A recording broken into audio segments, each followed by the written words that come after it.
द्रौपदी का चरित्र अनोखा है। पूरी दुनिया के इतिहास में ऐसी कोई दूसरी स्त्री नहीं हुई है जिसका इतना अपमान हुआ हो।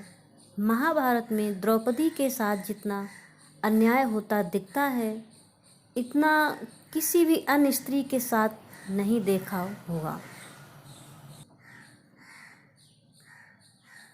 महारानी द्रौपदी जो 5 पांडवों की पत्नी होने के साथ साथ स्वाभिमानी महिला थीं और एक पतिव्रता, एक धर्मपरायण नारी थीं। वो अपने 5 पतियों से अत्यधिक प्रेम करती थीं। एक बार सत्यभामा ने पूछा, सत्यभामा जो भगवान श्री कृष्ण की पत्नी थीं,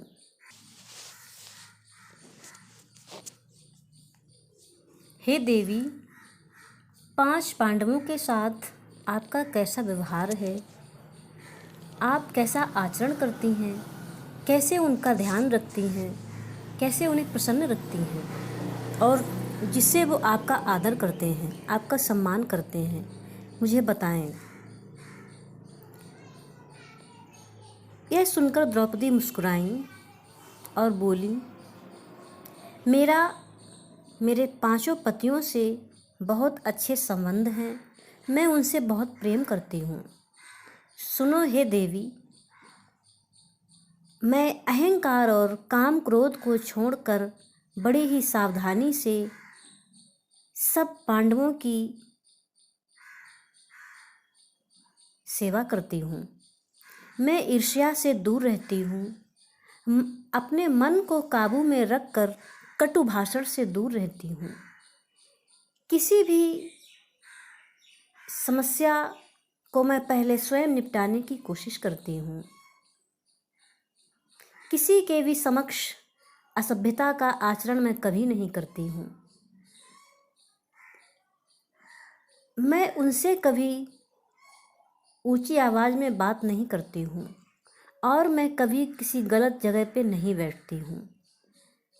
पति के अभिप्राय को पूर्ण संकेत समझकर मैं उनका अनुसरण ही करती हूँ। देवता, मनुष्य, सजा धजा या रूपवान कैसा भी पुरुष हो, मेरा मन पांडवों के सिवाय कहीं नहीं जाता। जब जब मेरे पति घर आते हैं, मैं उनका आदर करती हूँ, उनका सम्मान करती हूँ, समय पर भोजन कराती हूँ, सदा सावधान रहती हूँ कि उनकी सेवा में कोई त्रुटि न हो जाए।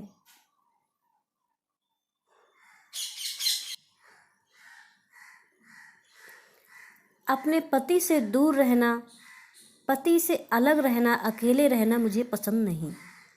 और इसके साथ ही मेरी सास ने मुझे जो धर्म बताए हैं, मैं उन सभी धर्मों का पालन करती हूँ।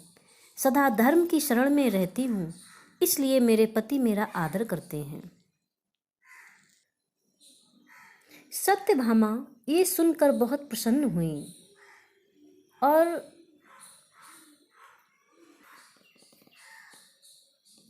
इस प्रकार हम कह सकते हैं, महारानी द्रौपदी एक धर्मपरायण पतिव्रता नारी थीं। महाभारत के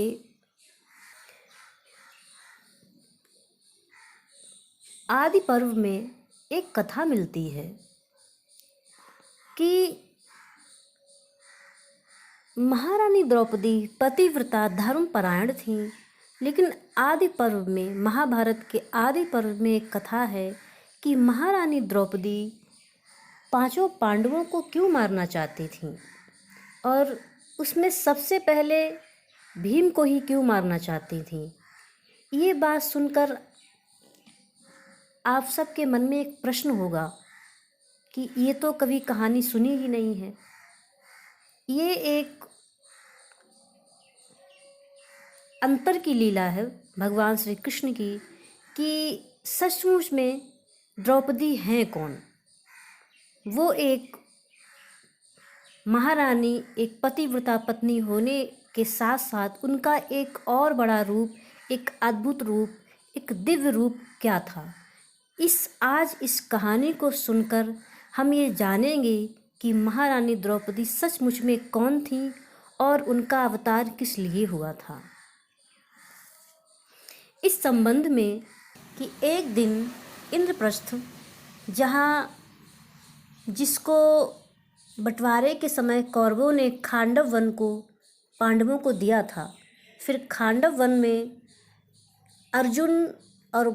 अर्जुन ने भगवान श्री कृष्ण की सहायता से उसको इंद्रप्रस्थ बनाया और वो उनका राज्य बना। उसी इंद्रप्रस्थ में अर्जुन द्रौपदी के कक्ष में थे। भीम उधर से गुजर रहे थे। अचानक उनकी निगाह कक्ष की खिड़की पर पड़ गई तो भीम ने देखा कि अर्जुन द्रौपदी के पांव दबा रहे हैं और द्रौपदी पलंग पर खप्पर लिए बैठी है और बड़े ही क्रोध से अर्जुन को देख रही है। बीच बीच में ये कह रही है कि तुम सबको मैं खाऊंगी, तुम्हारा सबका रक्त पीऊंगी। भीम ये देखकर बहुत क्रोधित हुए और कुछ समझ नहीं पाए। कुछ क्रोध में ही थे, तब तक उधर महाराज युधिष्ठिर आ गए। तो भीम ने महाराज युधिष्ठिर से कहा कि देखो भैया, ये अर्जुन कैसा है, ये देखो द्रौपदी के चरण दबा रहा है। वो तो पत्नी है और ये उनके चरणों में पड़ा है। तो युधिष्ठिर ने भीम को समझाया कि तुम परेशान ना हो, जिसका जैसा भाव है। क्योंकि महाराज युधिष्ठिर द्रौपदी का असली रूप जानते थे, उनका अवतार जानते थे, उनका आने का इस धराधाम पर आने का प्रयोजन जानते थे। इसलिए युधिष्ठिर ने भीम को समझाया और कहा कि तुम परेशान ना हो, ये अर्जुन की अपनी इच्छा है, वो अपनी इच्छा से उनके चरण दबा रहे हैं। तुम इस समय बहुत क्रोध में हो, जाओ कहीं एकांत में भगवान का ध्यान करो। इतना सुनकर भीम क्रोध के मारे महलों से बाहर निकल गए और चिंतन करते करते उन्हें भगवान श्री कृष्ण का ध्यान आया। तो जब भगवान श्री कृष्ण का ध्यान आया तो भगवान श्री कृष्ण उनके सामने प्रकट हो गए। जब भगवान उनके सामने प्रकट हो गए तो भीम ने फिर यही प्रश्न किया कि मैंने जो देखा है ये क्या है। और मैंने बड़े भैया से कहा तो उन्होंने भी मुझे ऐसे ही समझा दिया कि तुम भगवान का ध्यान करो। आखिर मुझे ये समझ नहीं आता है केशव कि ये क्या है। द्रौपदी तो पतिव्रता है, कृपया आप मुझे बताएं ये आपकी कौन सी माया है। इस पर ये सुनकर भगवान श्री कृष्ण मुस्कुराए और कहा, तुम मेरी माया को देखना चाहते हो। भीम ने कहा, हाँ केशव, मैं जानना चाहता हूँ। भीम ने कहा कि प्रभु, अर्जुन तुमसे बहुत सवाल करता है और आप उसके सवालों का जवाब देते हैं। मैं आयु में भी अर्जुन से भी बड़ा हूँ, तुमसे भी बड़ा हूँ, तुम दोनों से बड़ा हूँ, इसलिए आज मैं आपसे सवाल कर रहा हूँ। आप मुझे आपकी माया क्या है मुझे दिखा दो, मैं इसको देखना चाहता हूँ। तो भगवान श्री कृष्ण कहते हैं, अच्छा ठीक है, आज की रात आप चुपचाप वन चले जाइए और तालाब के किनारे शमशान में एक वृक्ष है, आप चुपचाप उस वृक्ष पर बैठ जाइए। यह सुनकर भीम ने ऐसा ही किया। वो शमशान के किनारे पहुंच गए और वहां उन्हें एक वृक्ष मिला। वो उस वृक्ष पर बैठ गए। उधर रात गहराई और अचानक ही वहां एक प्रकाश फूटा और सरोवर तालाब के किनारे कई सिंहासन लग गए। थोड़ी ही देर में आदि देवता, मारुति और सब देवी देवता, सब योगिनियाँ भी प्रकट हुईं। उसके बाद भीम ने देखा कि द्रौपदी भी अपने उसी भयानक रूप में चली आ रही है। पीछे महाराज युधिष्ठिर समेत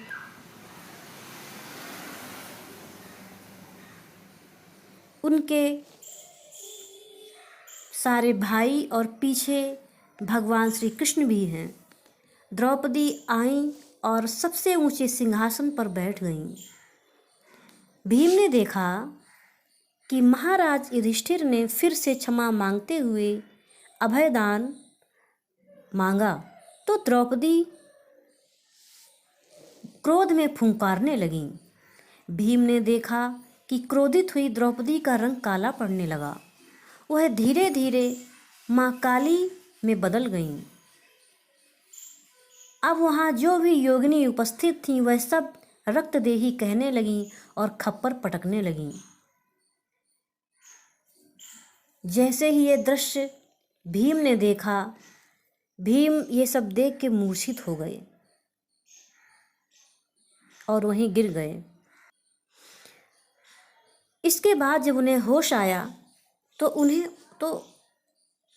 उन्होंने भगवान श्री कृष्ण से पूछा कि प्रभु, मैंने ये क्या देखा, क्या ये सच है? तो भगवान ने कहा कि हाँ, ये सच है, तुमने जो भी देखा ये सच है। तो भीम ने कहा कि द्रौपदी का इतना भयानक रूप, वो हम सबको मारना चाहती है, हम सबको मारकर अपना खप्पर भरना चाहती है। तो भगवान ने कहा हाँ, वो द्रौपदी है, लेकिन उसका असली रूप महाकाली का है। वो स्वयं महाकाली ही अवतार के रूप में आई हैं, द्रौपदी के अवतार के रूप में आई हैं। अधर्म को खत्म करके धर्म की स्थापना करेंगी और अधर्मियों का भक्षण करेंगी, उनसे ही अपना खप्पर भरेंगी। भीम डर गए, कांप गए। तो भीम ने भगवान श्री कृष्ण से कहा कि हे केशव, कोई मुझे उपाय बताएं जिससे हमारी रक्षा हो सके। भगवान श्री कृष्ण ने कहा कि एक उपाय है जो तुम द्रौपदी से बच सकते हो। तो भीम ने कहा क्या? तो भगवान श्री कृष्ण ने कहा कि आज दोपहर में जब तुम घर जाना तो भोजन मत करना, किसी के भी कहने पे तुम बिल्कुल भोजन मत करना। चाहे माता कुंती कहें, चाहे भ्राता युधिष्ठिर कहें, कोई भी कहे, तुम बिल्कुल भोजन मत करना। और जब द्रौपदी आए भोजन कराने के लिए तो उनसे कहना कि पहले तुम मुझे एक वचन दो, उस वचन को देने के बाद ही मैं भोजन करूँगा। और जब द्रौपदी वचन के लिए हाँ कह दे, जब द्रौपदी हाँ कह दें, तभी तुम भोजन करना, इससे ही तुम्हारी रक्षा हो सकेगी। भीम ने कहा कि हे प्रभु, आपने जैसा कहा है मैं वैसा ही करूँगा।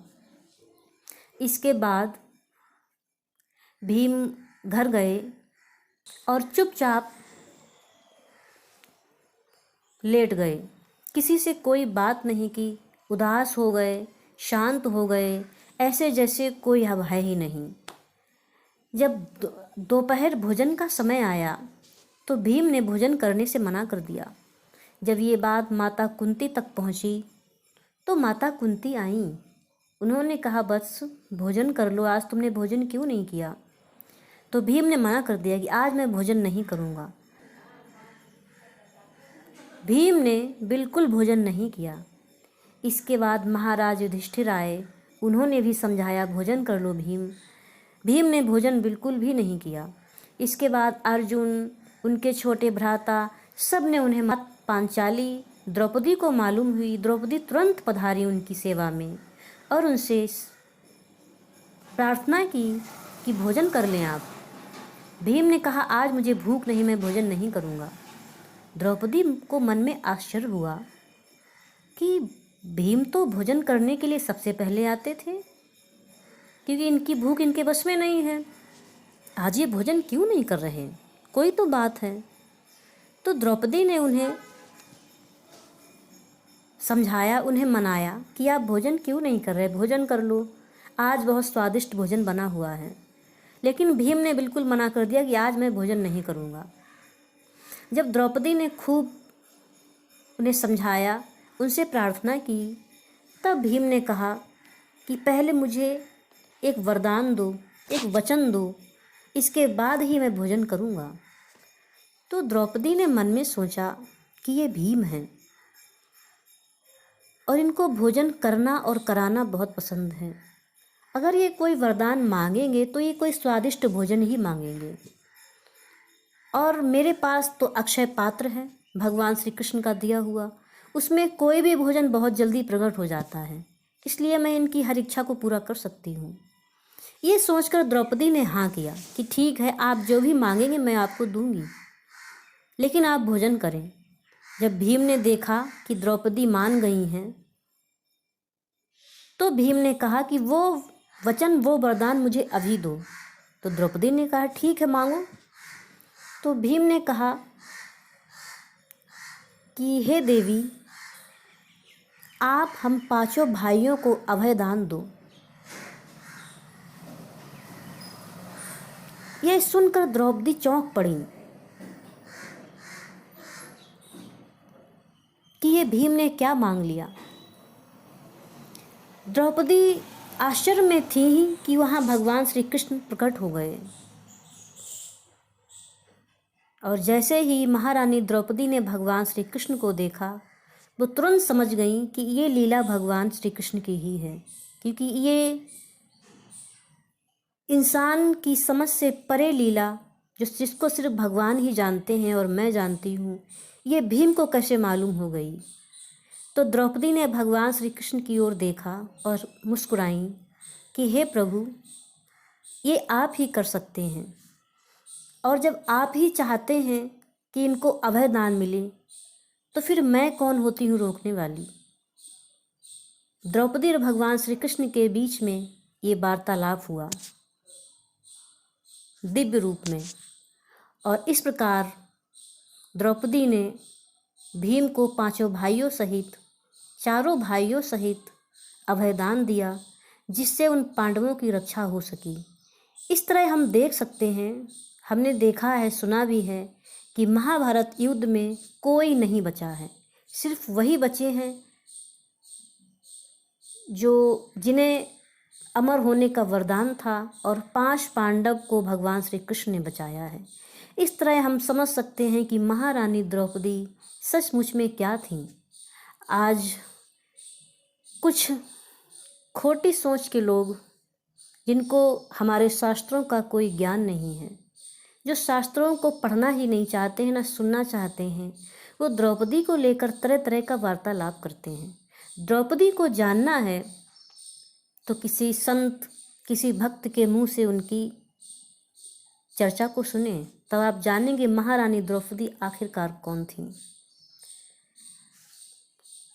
फ्रेंड्स, अगर ये वीडियो, ये कहानी आपको अच्छी लगी हो तो हम ऐसी और भी कहानियाँ लाएंगे, और ये वीडियो आपको अच्छा लगे तो कृपया इसे लाइक करें, सब्सक्राइब करें।